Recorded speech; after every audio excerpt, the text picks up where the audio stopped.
வணக்கம் அன்பான கவி பிரியர்களே, கவிதை ரசிகர்களே, கவிதையை விரும்புவர்களே. இதோ உங்களுக்காக ஒரு கவிதை. அந்த கவிதை திருமலை தென்னவனின் கவிதை தளத்திலிருந்து புறப்படும் கவிதை. அந்த கவிதையின் தலைப்பு விரக்தியின் குரல். கவிதை விரக்தியின் குரல். இதோ உங்களுக்காக.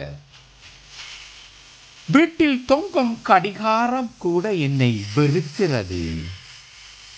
உணவு நாக்கை தொடும் முன்பே என் உள்ளம் கூட பசியை மறுக்கிறது.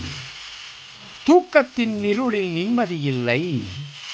கண்களை மூடினால் கனவுகள், கண்களை திறந்தால் வருத்தமே. உறவுகளின் வெப்பம் சுடும் காயமாக மாறுகிறது. அவர்கள் பேசும் வார்த்தைகள் என் உள்ளத்தை உடைத்து செல்கிறது. பாதையில் நிம்மதி இல்லை. நடக்கும் ஒவ்வொரு அடியும் என்னை எங்கேயோ அழைத்துச் செல்கிறது. ஆனால் எங்கும் சேராத பயணம். எங்குமே சேராத ஓர் பயணம்.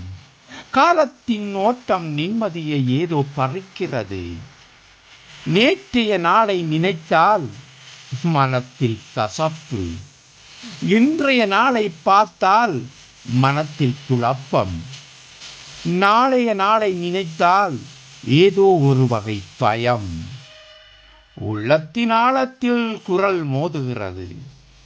உள்ளத்தின் ஆழத்தில் குரல் மோதுகிறது. நீயே உன்னை தேடாமல் எதையோ தேடிக்கொண்டிருக்கிறாய் மனிதா. நீயே உன்னை தேடாமல் எதையோ தேடிக்கொண்டிருக்கிறாய்.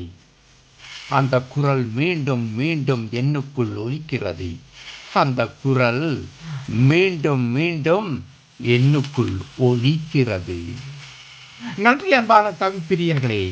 இதே போன்ற பலவிதமான கவிதைகள், பல தரப்பட்ட கவிதைகள் உங்களுக்கு வந்து சேர நீங்கள் விரும்பினால் சப்ஸ்கிரைப் பண்ணுங்கள், லைக் பண்ணுங்கள், ஷேர் பண்ணுங்கள்.